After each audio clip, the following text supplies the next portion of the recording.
साल 2022 की अगर बात करी जाए तो यहाँ पर T20 वर्ल्ड कप इंडिया ने हारा था। न्यूजीलैंड से हम बुरी तरह हारे थे और इंग्लैंड की अगर बात करी जाए जो सेमीफाइनल था वो तो एक तरफा ही होता हुआ नजर आया था। इसके बाद विराट कोहली ने जो है वो कप्तानी से किनारा कर लिया था और इस कप्तानी के पीछे कहीं ना कहीं ये भी कहा जाता है कि सौरव गांगुली ने काफी ज्यादा दबाव डाला था, या फिर हम ये कह सकते हैं कि उन्होंने कप्तानी छीन ली थी। अब इसको लेकर जो सौरव गांगुली है वो क्लैरिफाई करते हुए नजर आए हैं। क्या उन्होंने कहा है, पहले ये जान लेते हैं। हाल ही में सौरव गांगुली ने अपनी क्लैरिफिकेशन में कहा है, I don't remove Virat from captaincy.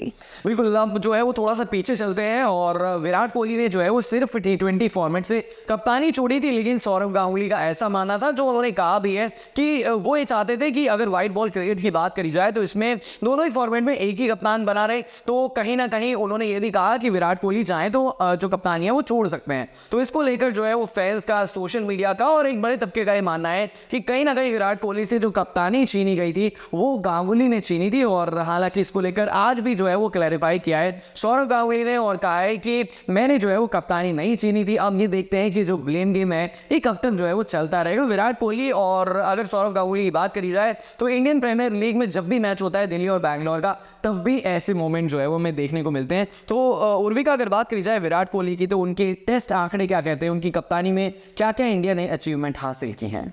बात अगर कोहली की कैप्टनसी टेस्ट क्रिकेट में देखी जाए तो उन्होंने जो है 11 test series home ground India में जीती हैं। वहीं 2 टेस्ट सीरीज हमने वेस्ट इंडीज, श्रीलंका और ऑस्ट्रेलिया में जीती हैं। वहीं अगर हम बात धोनी की जाए तो उन्होंने 27 टेस्ट सीरीज जीती हैं, जिनमें 18 जो है कहीं ना कहीं हम हारे।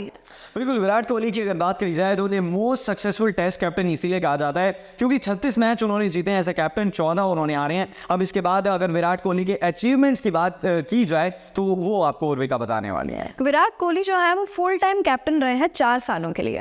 बिल्कुल, इसके संग संग विराट कोहली की अगर बात करी जाए तो मैं आपको बता दूं कि उन्होंने 95 ODI मैचों में इंडिया की कप्तानी की है। और अगर 65 मैचों की बात करी जाए तो यहाँ पर टीम इंडिया ने जीत हासिल की है, 27 हारे हैं और 3 मैच ऐसे रहे हैं जिनमें कोई रिजल्ट जो है वो हासिल नहीं हुआ है। और अगर हम उनकी सेंचुरीज पे नजर डालते हैं तो उन्होंने 21 ODI सेंचुरीज मारी है अपने पूरे कैप्टनसी टेन्योर के दौरान। बिल्कुल, और अगर बात करी जाए रिकी पॉन्टिंग की तो उन्होंने 22 सेंचुरी लगाई थी एज अ कैप्टन, जो कहीं ना कहीं ज़्यादा है और ये रिकॉर्ड मुझे ऐसा लगता है कि विराट कोहली नहीं तोड़ पाए हैं।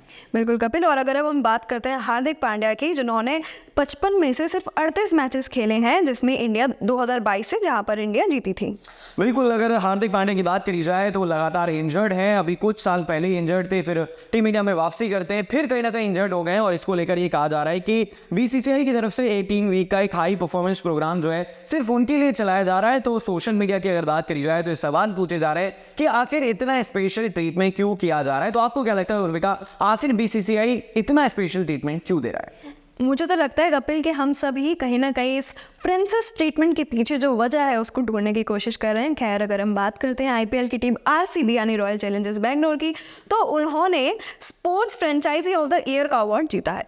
बिल्कुल, अगर इंडियन प्रीमियर लीग की बात करी जाए तो देखिए कितने सीजन हो चले हैं, इसमें 5 बार चेन्नई जीता है, 5 बार मुंबई जीता है, लेकिन RCB को ये ट्रॉफी अभी तक नहीं मिली है। और फैंस को उम्मीद है कि साल 2024 में जरूर मिल जाएगी। लेकिन यहाँ पर जो ट्रॉफी मिली है उससे मुझे लगता है कि फैंस जो है वो खुश होने वाले नहीं है। हालांकि फ्रेंचाइजी के नाम कम से कम एक ट्रॉफी तो आ ही गई है।